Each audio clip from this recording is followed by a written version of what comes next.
தெய்வத்தின் குரல் முதல் பாகம். வைதிக மதம், வேதத்தின் மூல வடிவம்.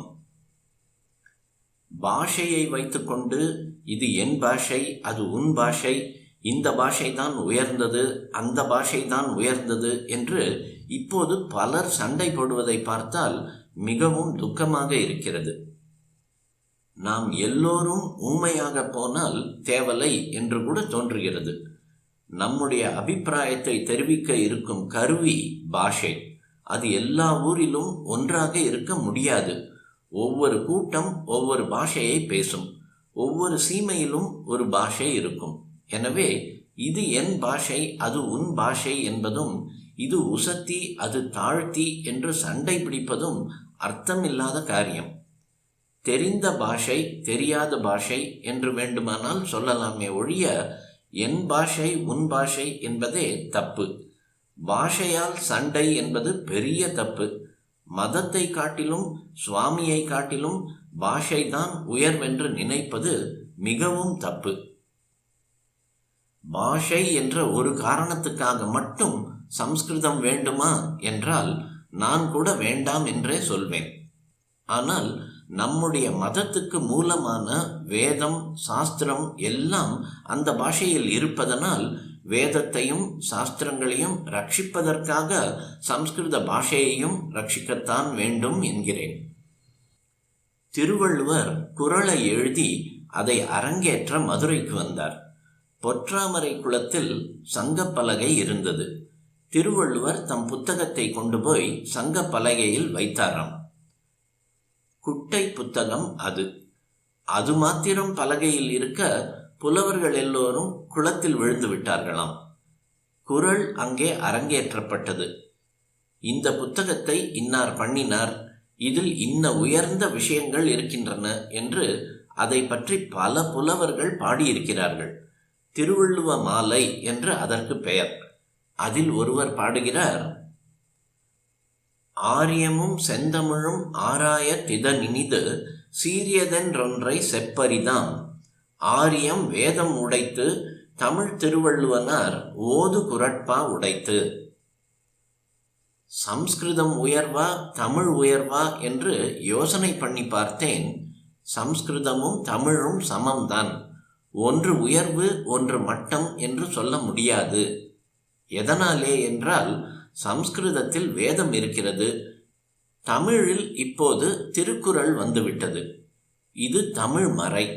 வேதத்துக்கு சமமான ஒன்று தமிழில் இல்லை என்றால் சம்ஸ்கிருதம் உயர்வாக இருக்கலாம். திருக்குறள் வேதத்துக்கு சமானமாக வந்திருக்கிறது. அதனாலே இப்போது இரு பாஷைகளும் சமமாயின என்று இச்செய்யுளில் கவி சொல்லியிருக்கிறார். சம்ஸ்கிருதத்துக்கு எதனால் கௌரவம்? வேதம் அதில் இருப்பதனால்தான் என்பதை அந்த புலவர் சொல்லியிருக்கிறார். வேதம் சமஸ்கிருதத்தில் இருந்தால் என்ன, மொழிபெயர்த்து விடலாமே என்று நினைக்கலாம். பல நூல்கள் அப்படி இந்த காலத்தில் மூல பாஷையிலிருந்து மொழிபெயர்க்கப்பட்டு வருகின்றன. அவற்றின் மூலமே உருமாறி போவதும் உண்டு.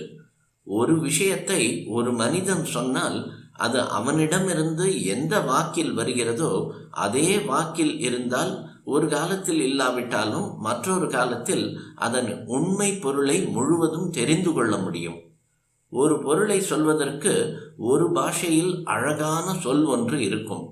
அதை மொழிபெயர்க்கும் போது அதற்கு ஏற்ற சொல் இதர பாஷையில் இருக்காது. சில சமயங்களில் 4-5 வார்த்தைகளை போட்டு சுற்றி வளைத்து சொல்ல வேண்டியிருக்கும். அந்த வார்த்தை அந்த இடத்தில் எந்த அபிப்பிராயத்தை வெளிப்படுத்துகிறதோ அதே அபிப்பிராயத்தை மொழிபெயர்ப்பில் காண முடியாமல் போகலாம். இரண்டாவது மொழிபெயர்க்கிறவன் தன்னுடைய ஞானத்துக்கு ஏற்றாற்போல்தான் பொருள் பண்ணிக்கொண்டு சொல்ல முடியும். ஒருவன் பண்ணிய மொழிபெயர்ப்பு சரி அல்ல என்று இன்னொருவன் எண்ணுவான். பண்ணுகிறவனுடைய அபிப்பிராயத்துக்கும் பாஷா ஞானத்துக்கும் ஏற்றபடி அந்த மொழிபெயர்ப்பு இருக்கும். இப்படியாக பல மொழிபெயர்ப்புகள் ஏற்பட்டு அவற்றில் எதை எடுத்துக்கொள்வது என்ற சந்தேகம் வரும்போது மூலம் எப்படி இருக்கிறது என்று பார்க்க வேண்டி வரும். ஆகவேதான் மூலமாகிய வேதத்தை அப்படியே வைத்து கொள்ள வேண்டும்.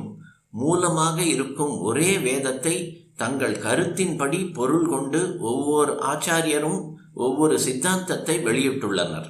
அந்த ஆச்சாரியர்கள் தத்தம் சித்தாந்தங்களையே ஆதாரமாக கொண்டு மூல வேதத்தை மாற்றி வெவ்வேறு மதங்களை செய்துவிடவில்லை. மூலம் ஒன்றாக இருக்கிறது.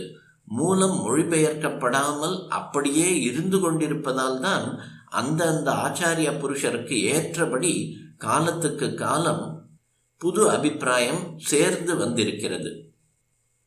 ஆதாரமான வேதத்தை மாற்றாமல் அப்படியே வைத்துக்கொண்டு அதை ரட்சித்து வந்ததால் தான் அந்தந்த ஆச்சாரியரின் புது அபிப்பிராயமானது இன்னொரு தனி மதமாக போக வேண்டிய அவசியம் ஏற்படாமல் இருந்து வந்திருக்கிறது. இந்த மதங்களுக்கெல்லாம் வைதிக மதம் என்ற பொது பெயர் இருந்து கொண்டிருக்கிறது.